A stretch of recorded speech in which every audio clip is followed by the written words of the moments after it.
I'm Patrick J, and I'm here with Tony Award-winning producer Stephanie Rosenberg. Hi. We're going to ask you a couple questions today. Stephanie, you ready? I am so excited. So question number one, how'd you get into producing? I got into producing through a series of unfortunate events. Okay.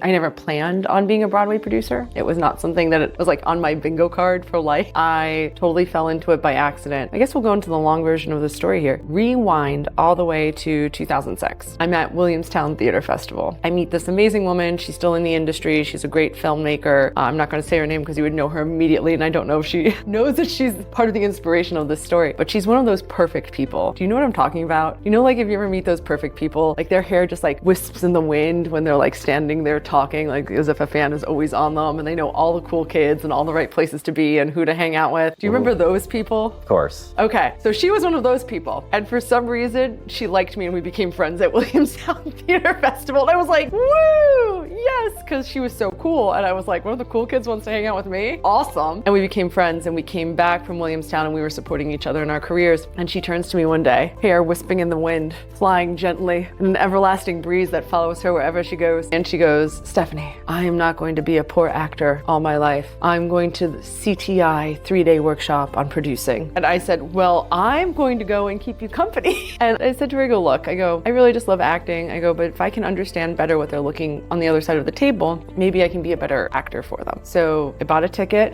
and I went with her the whole 3 days, and it was fascinating. It was fascinating, all the business, all the law, all the general management. It was fascinating, all the background that went into this. And this was like way back in that day of the Commercial Theater Institute. And if you don't know what that is, the Commercial Theater Institute is an educational program that was created from the Broadway League. And what it does is it teaches people about producing. It had been defunct after the pandemic and just got revived last year and came back this past year for the first time. I go to this 3-day workshop. I find it fascinating. And then they offer a bunch of 1-day workshops throughout the year. So I would save up and time again, go to different 1-day workshops, return and do the 3-day workshop a couple more times.